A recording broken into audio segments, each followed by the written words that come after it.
Good morning, everybody. My name is Elfie Vergaelen. I'm an adult psychiatrist at the University Hospital of KU Leuven. And today I want to talk to you about fatigue in 22Q11. I want to thank the organizers for inviting me to give this talk. I am very sad that I couldn't be there in person, but I hope I will be able to give you some information this way and will be able to answer your questions through an online contact. So I want to talk about fatigue. Why do I want to talk about fatigue? Well, we did here in Leuven in Belgium, we did a study in young adults with 22q11 deletion syndrome after we noticed that during clinical consultations, a lot of young adults were complaining about feeling tired, dreading to have to do things, physically feeling like they're in a bad condition, having all these types of symptoms that are correlated to feeling tired, feeling fatigued. And so we decided to look at this using research, to look at this in a more standardized way to figure out if this really was something typical for 22q11. We looked in a group of 50 young adults with 22q11 deletion syndrome, and we compared them to age and gender matched healthy controls. The minimum age of our group of 50 individuals was 16-year-olds. The maximum age, the oldest, was 49-year-olds. And so on average, they were about 25.5 years old. We had about 19 males or men and 31 women. And in the healthy controls, we had about the same percentage. We had 12 men and 16 women. So this is a graphic of how the age was defined. So what you see, most of them we were between 20 and 30 years old. So what were the questions we wanted to figure out? We wanted to see if there was an increased severity of fatigue when we compared it to healthy controls. We also wanted to see if gender and age had an effect on the level of fatigue. And then we wanted to see if there were other factors that are correlated with fatigue. We specifically looked at psychiatric complaints. So we looked at anxiety, we looked at depression and psychotic symptoms. And we also tried to look at BMI. And with BMI, I mean body mass index. Body mass index means when you divide your weight to your length. Then we also looked at the blood platelets, and we looked if there was a relationship with congenital heart disease, thyroid disease, or a low red blood cell count. What did we find? When we looked at fatigue, so we used a questionnaire where we asked how tired they felt. This was a questionnaire with 20 questions, and the questions were divided into 5 subcategories. And as you see here on the graph, you had a total score, which we call here total fatigue. And then you had 5 subscores. You had what we call the general score, which was like a general fatigue score. Then items that focused more on the physical fatigue, items that focused more on cognitive fatigue, and then also some items that focused on reduced activity and reduced motivation. So as you can see here in the graphs, when we look at a total score, then we see a definite increase in the group with 22q11 compared to healthy controls. When we looked at this and we compared it to what we see in the norm population, so when you look at when this questionnaire is done in an overall general population, you also see that scores are higher than you would expect. So we see that this suggests that there is indeed an increased severity of fatigue in young adults with 22q11 deletion syndrome. And when we try to figure out if it was more cognitive or more physical, the fatigue, then we concluded that actually both of these scores were increased. So young adults said that they felt more cognitively fatigued, so more difficult to concentrate, tired mentally, but also physically, feeling that they can do less and feel tired physically. So both, so what you see here is that they feel tired in all the subscores. As you can see in the table, also reduced activity and reduced motivation were increased compared to healthy controls.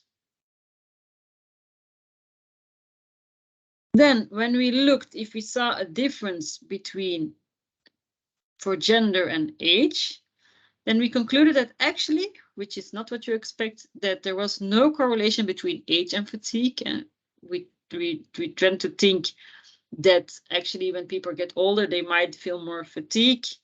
But this is not the case in our 22q11 adults.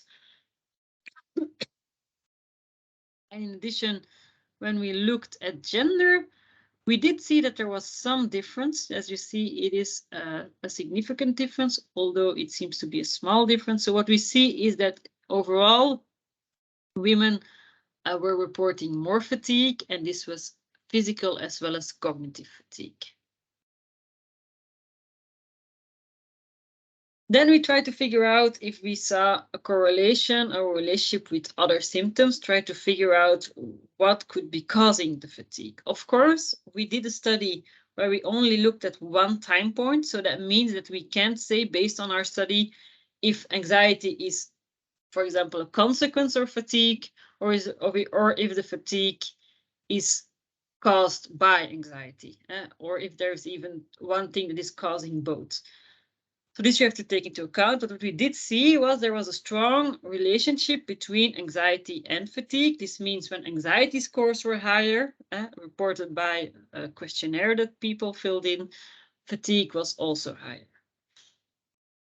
And our questionnaire on anxiety looked both at the anxiety they felt at the moment, as well as the anxiety that they reported, like overall, that they normally feel.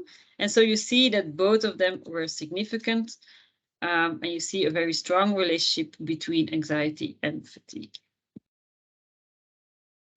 Then we also looked if the presence of psychiatric symptoms, moreover of a psychiatric diagnosis, was correlated with fatigue or not. And here we see something very interesting. Namely, we do see that the young adults that had a psychiatric diagnosis, for example, a psychotic disorder, an anxiety disorder, depression, a mood disorder, or ADHD or autism, when they had a diagnosis, they had increased fatigue. But the same could be said in the young adults that didn't have a diagnosis. And when we try to look at the difference between 22q11 young adults with a diagnosis and without a diagnosis, we actually saw that there was no significant difference between having or not having a diagnosis. So overall, all the young adults with 22q11 had higher scores on average than healthy controls. And we did not see a significant difference between having or not having a psychiatric diagnosis. So anxiety was related, but having a psychiatric diagnosis was not associated with fatigue. Then we try to look at some physical, what we call somatic problems, so physical problems. And here we saw that when you look at BMI, so body mass index, a higher body mass index means that you have, when you look at the ratio between your weight and your height, that you have a higher weight for the same length. That means you have a higher BMI. This was weakly related to fatigue. So overall, you did see that people with a higher BMI had most of the time a bit more fatigue, but it wasn't as strong as we expected. So we see a relationship, but not as strong as, for example, compared to what we see in anxiety. We also looked at, for example, low platelet counts. So platelets are the platelets in your blood. And we know that in patients with 22q11 deletion syndrome, there is a small risk of having lower platelet counts. And overall, in the general population, we know that low platelet counts can give the symptom of fatigue. But here, when we looked at the patients that we knew had low or high platelet counts or normal platelet counts, we didn't see any significant difference. I have to say that we were not able, we didn't have this information on every patient. So this was only done in a subgroup of these 50 young adults that we looked at. The same was we did for thyroid disease or congenital heart disease. Like I said, we weren't able to look at it in all 50 of the young adults, but in the group that we did look at, we didn't see any relationship between fatigue and these physical symptoms. So having a heart defect or having a thyroid problem was not related to having higher or lower fatigue. Then we also looked at the correlation with perceived quality of life, because what we can conclude up until now is that indeed young adults with 22q are reporting that they feel more tired than what we see in general population or in healthy controls. We see that there is a relationship with some symptoms like anxiety, but not with having a psychiatric diagnosis. And we don't see an immediate correlation with somatic or physical problems, with the exception of BMI, and so weight, in the ratio to length. And then we also want to see, okay, does this fatigue have an impact on our young adults? Because young adults are at the beginning of their adult life. They are starting in the world. They have a lot of goals, and so you would expect it to have an impact, but we wanted to look if this was indeed the case. And so we also gave them a questionnaire about how they perceived their quality of life, how they would rate their quality of life. We looked at overall quality of life. We also had asked them about how they felt about their psychological, mental health, and how they thought about their physical health, the quality of their physical health. And what we saw was indeed that when they had higher fatigue scores, that overall they reported lower quality of life and lower perceived psychological or mental health and lower physical health. So the presence of more severe fatigue was related to a perceived lower quality of life. So when we take all this into account, we can conclude that fatigue is highly prevalent and severe in young adults with 22q11 deletion syndrome. There is an association with anxiety and depressive symptoms. This is not the only thing that is related. We see that young adults without a psychiatric diagnosis also experience increased fatigue, so we don't see a difference between having or not having a psychiatric diagnosis. We see that the fatigue is related to quality of life, and so we conclude that longitudinal studies are necessary to identify causal relationships. So what we need to do in the future is figure out what is the relationship between the anxiety and the fatigue. Is there first the fatigue causing the anxiety, or is it the other way around? The same for depressive symptoms, and also to look at some things that we didn't look at, and look at evolution of the fatigue and the impact of this fatigue on the functioning of our young adults. What do we do with this now that we know that there is fatigue? Well, I think the first thing is that we need to be aware of it. Overall, as a doctor, when you see a patient that is coming with fatigue, you do a somatic checkup. So you need to check for some possible physical reasons why a young adult suddenly feels fatigue.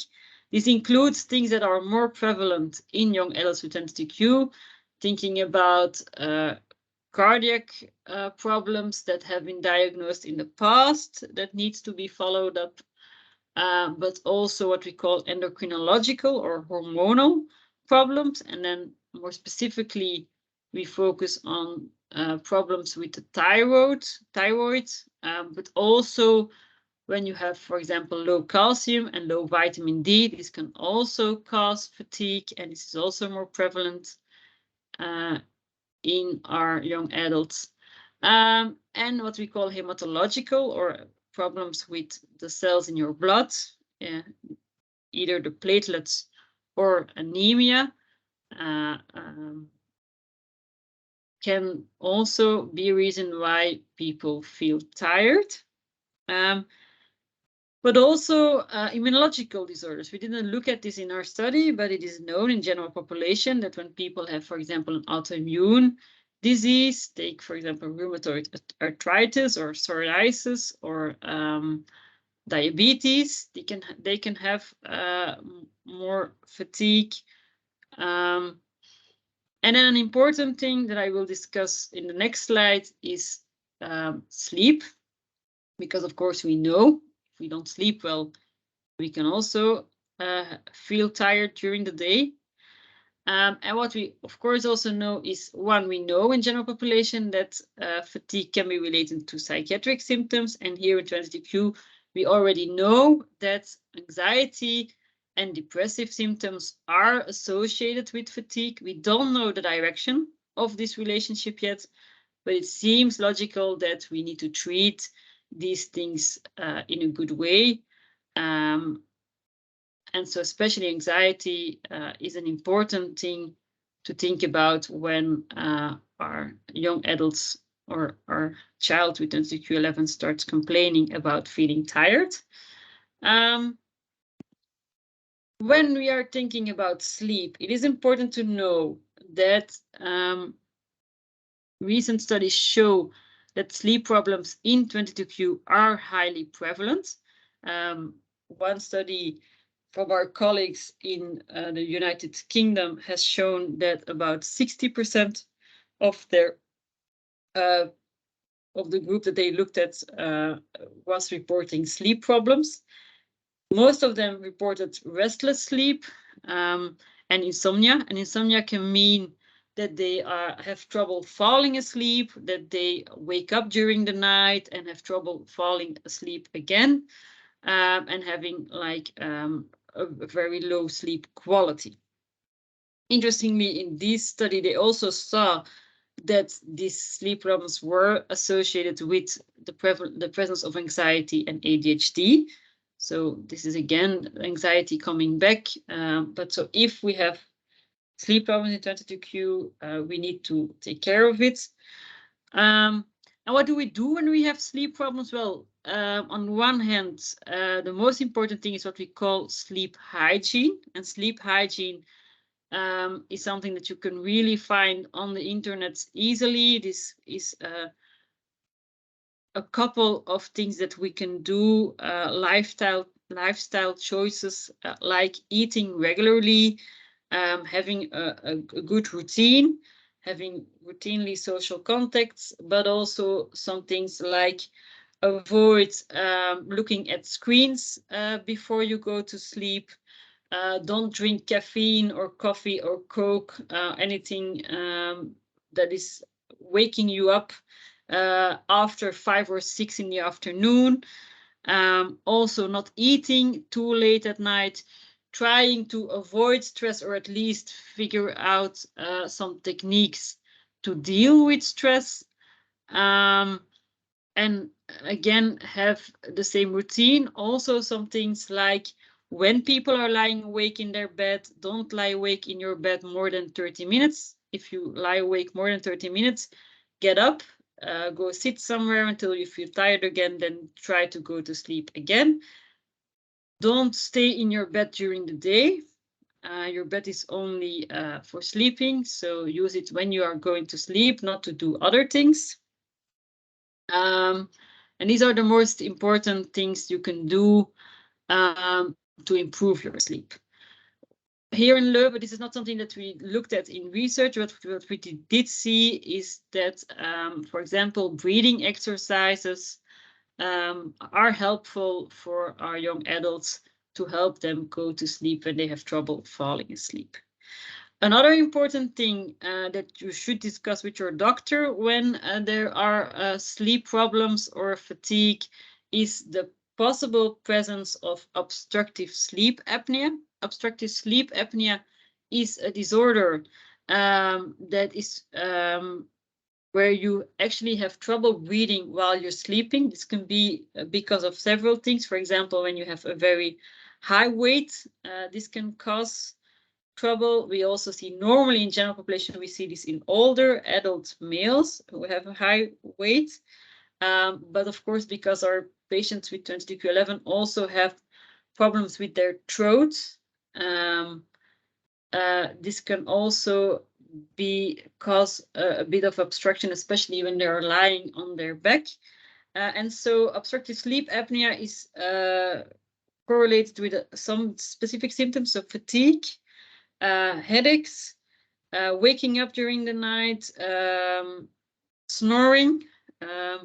And when you sleep with somebody who has obstructive sleep, the other person will notice sometimes that they, at a certain point, sometimes stop breathing for a short amount of time during their sleep. This could also be a reason why people then wake up during their night. So this is something especially in patients who had problems with their throat and mouth that should be thought about and could be discussed with your doctor. So definitely look at sleep when there are fatigue symptoms. And in addition, like I said, figure out if there is anxiety.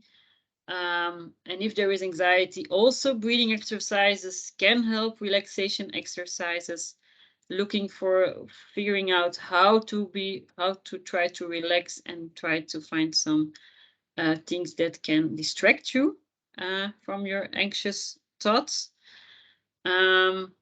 And these are important things to treat the anxiety and the sleep problems in hope that this can positively influence if there is fatigue present. Overall, it can help to explain this to people, that this is something that is prevalent and that this needs to be taken into account, that our young adults with NTQ can be tired more easily, that this is something that we don't completely understand yet, but we know that this is there. Also, when we think about fatigue and tiredness, it is also important to think about is what we expect of somebody in line with what this person can do, and because otherwise we ask too much, and this will also tire people. And this is for everybody in general population. When we are doing too much for a long time, we also get tired, and especially in our young adults with 20Q, we know that because of who they are, sometimes there is a difference between what the environment demands and what they are capable of doing.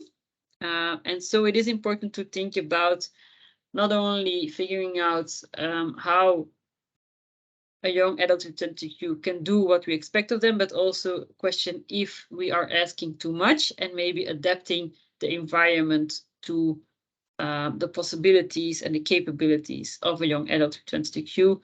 For example, sometimes it means that the amount of things they can do in a day is more limited. It has to be a slower pace. And other things, factors like surrounding things like noise, stress are things that need to look at and see if we can diminish these things. That's the one thing of avoiding risk factors. The other part is also looking at indeed protective factors. So what can we do to support our young adult? What can help to, for example, deal with stress more easily. Again, thinking about, for example, these relaxation exercises, and see if we can help our young adults to be more resilient. So I think both of these things we need to do. Of course, currently we don't have answers on this. We are trying to think about how to figure out to do this. For example, does fatigue decrease when we treat psychiatric comorbidities, especially anxiety? We don't know yet. Can we identify protective factors that are important? Like we do think that, for example, resilience might play a role, but we don't know that for sure. And also in the future, we think focusing on the biological mechanisms that are playing a role in the fatigue in young adults with ventricular is relevant. When we look at fatigue in the general population, there are some things that we know play a role, like, for example, a deregulated stress response or an increased immune activation, or, for example, things like oxidative stress and mitochondrial dysfunction, which is a dysfunction in the cells that causes the cells to get exhausted and function less well. So these are all things for the researchers to look at in the future. I think for parents, it is important to realize that this is a prevalent complaint for young adults, and that this needs to be taken serious. That we know that anxiety and things like BMI are related, so it is interesting to try and look at it. For example, when you have a high BMI, see if diet and exercise can help in having a more healthy lifestyle.